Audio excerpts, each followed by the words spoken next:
Hard times create strong men. Strong men create good times. Good times create weak men. Weak men create hard times. And as a result, comes full circle, those hard times, once again, create strong men. Hard times create strong men and women. The reawakening of God's people.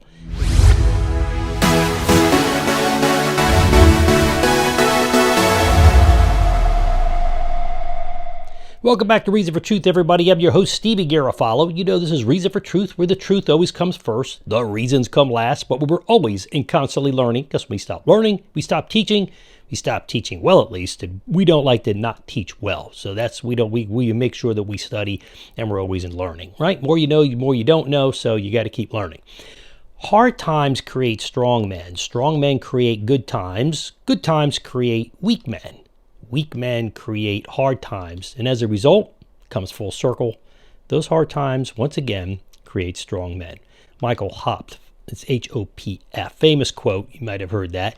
In our comfort and affluence, much of the United States and the Christian body in the West has fallen asleep. The good news is that what's happening in the world today, as scary and dismantling as it is, started nothing short of a reawakening of God's people that have come to him, that in our broken culture, in our sick society.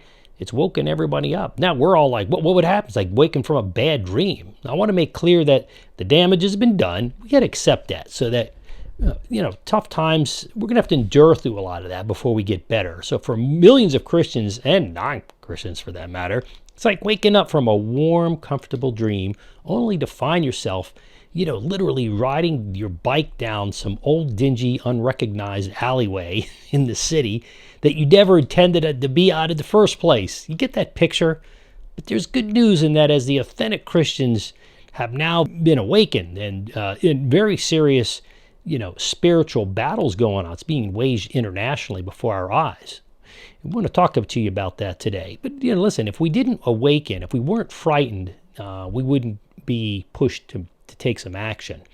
Okay, we were warned many, many times, certainly in the United States, through financial collapses, wars, 9/11, the list goes on. But we listen, we come to Jesus, go to church for a few weeks, and then we kind of fade off and get back to the good old days of enjoying life and forgetting God. He's there till I need him next.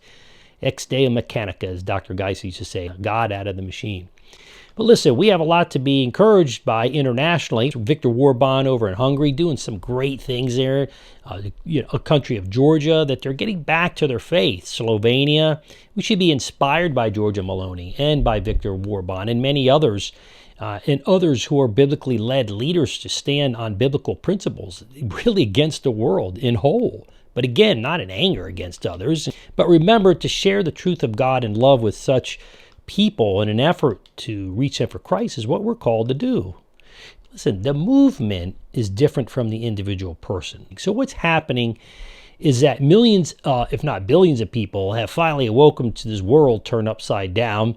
It's where right is called wrong and wrong is called right. Isaiah 5:20-21 says this, and I'll quote that now. But listen, Isaiah said it, so nothing's new. It's not like where we're at today is some new place in world history. But Isaiah 5:20-21 says, "Woe to those who call evil good and good evil, who put darkness for light and light for darkness, who put bitter for sweet and sweet for bitter. Woe to those who are wise in their own eyes and shrewd in their own sight."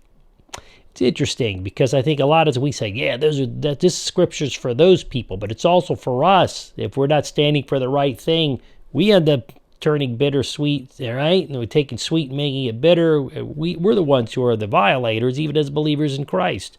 I would assert that it's the materially comfortable church and the Christian body who has had the privilege of religious freedom for so long, who have allowed this moral deterioration of our nation, and I would say the West in general. Deterioration started with God and families, moved down to the churches to just fester and become mainstream in order to keep the peace, the status quo.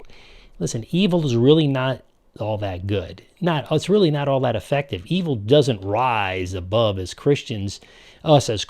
It's us Christians that are failing just to be salt and light. And it's to simply stand for truth. In the first place, it allows evil to go above our heads because we sink down. That's really what's happening. It's not really rising up. We're sinking down. But let's not be frustrated, but become resolute to change our world back towards God and his ways. And let's keep in mind that we didn't get here in a day. We're not going to get back in a day. Remember, hard times create strong men.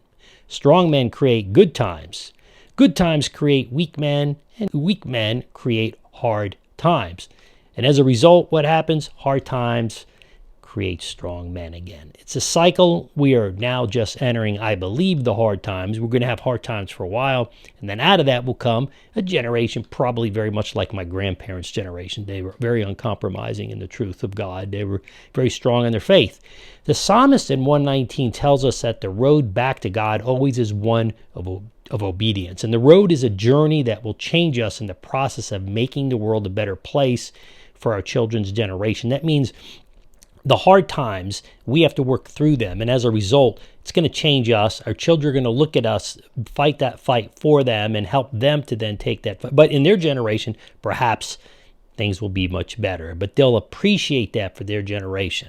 All right? That's the value of hard times. For example, Psalm 119, 1-8 says that because those who obey the Lord are blessed, the psalmist prays that he wouldn't be even more obedient. Verse 5. And in our modern culture, obedience is seen as some kind of degrading attribute, even within many who in Christian homes. But God demands obedience alongside his grace. So where do we start? Well, I'm going to leave that for part 2 of this particular series here. I want you to think about that. Listen, hard times produce good people, but without the hard times, good men don't come out to create good societies. And that's the bottom line. And we're going to pick up from there and then part 2, and that's going to be the focus. So God's blessings to you. Make sure you do a couple things. Make sure, boom, Gonzalo Sinistro, hit that Italian right hook. Make sure you subscribe. Hit that alert bell. Then join my community at steviegarofalo.com. Make sure you do that and make sure you check out part 2. I'm your host, Stevie Garofalo, and this is your Reason for Truth for today.